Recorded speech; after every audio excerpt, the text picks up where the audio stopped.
Sanam ko gunman sagun johar ingira Rabilal Hasta YouTube channel re abu sanam ko sagun dara. Asonya abu sanam hon napai ge mena buna har jajok napai bun tahena tobe jang leka gar mitten video re ape sanam ko sagun dara. Tin do abu adi reska sala mitten news in bada iche buna ar saute jahan tena duk rena gatna gataw kan ona ko hon lay sodor buna. Jahan poilo bun nyal le a je mente asam re cheleka gatna gatawna. Saute jahan ale Jamtara jila re Suresh Murmu dada takin sala jahan leka orak ko rapak kandi ke tekina. तो कहीं ना कहीं उना को तो दुख रेना विषय कान गया और अब को उना रे गोड़ा बुन तहन मा और जाजुब जहां का बुन तहन कान कमा और उनको को नुआ दुख दड़ी रे दुख पेड़ा रे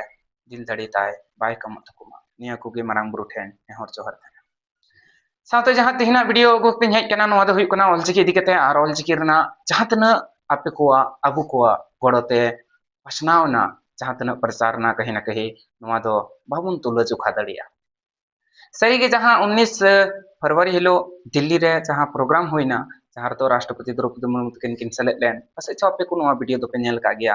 और नुआ को न्यूज़ तो सनाम हर ठेन ती अगन गया एंते रहो इन मने के इन हो इन आड़ांग ते उनान रोड सदरा मा चेदा से कहीं ना कहीं अब हो दायित्व बिना कना तो अड़ी जस्ती बांग बिलोम कते एनखान ओना टॉपिक से बुन चला मा मेन दो ना विषय से के बुन बोलो मा ओना विषय तो नुआ होइना जहां ऑलचिकी Sai Sharma पुरवेन तबुना ina rena kushi raska mahate sasaute bangma ona bun sasamman ket khatir te राष्ट्रपति द्रौपदी मुर्मू तकिन मिटन 100 टका रेना मेंदो 100 रुपया रेना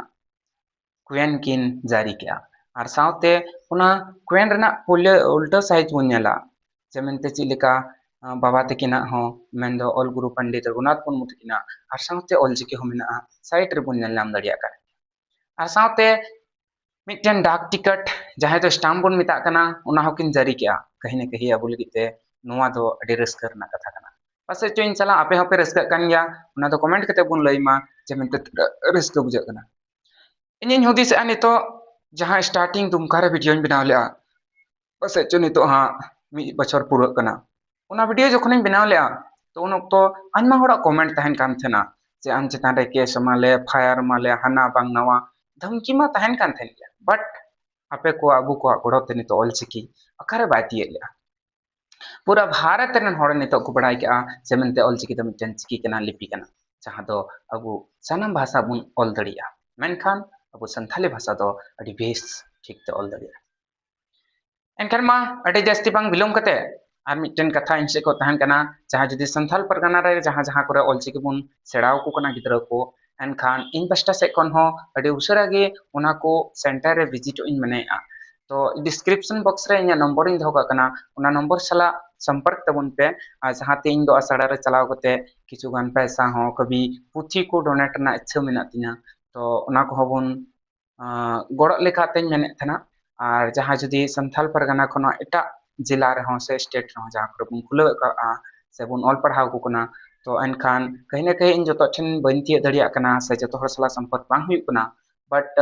आपे से खन जुदी कटी चुलुंग दायाते माने गड़ोते जुदी इन सला बुन संपर्क खानमा अडी बेस हुयो आर साउते ऑलचिकी को सड़ा नेल कते अडी रस्का बुझा तबे एनखान मा अडी जस्ती बांग बिलोम कते निया वीडियो रे तो इनका गे और अडी उसरे गे नवा वीडियो रे नवा टॉपिक सला बुन जो आइमा हड़ा नवा कमेंट थे कना जे इन दिन वीडियो बांग हिजु कान थना चदा तो थोड़ा गान पर्सनल दिक्कत था लेना जहां खातिर ते असुविधा था लेन खातिर ते लगातार वीडियो बन गई थेना तो चेष्टा है आदो लगातार वीडियो अगुरना हा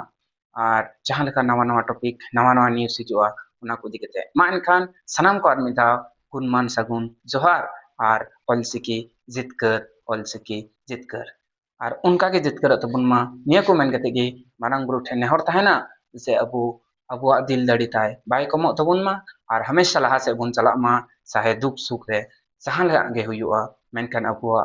दहार बांग बुन हडिंग मा अबुआ मुच जहां तड़ाम रेना मंजिल मेना तबोना उना हो बाबुन हडिंग मा मान खान सनम को गुणमान सगुन जोहार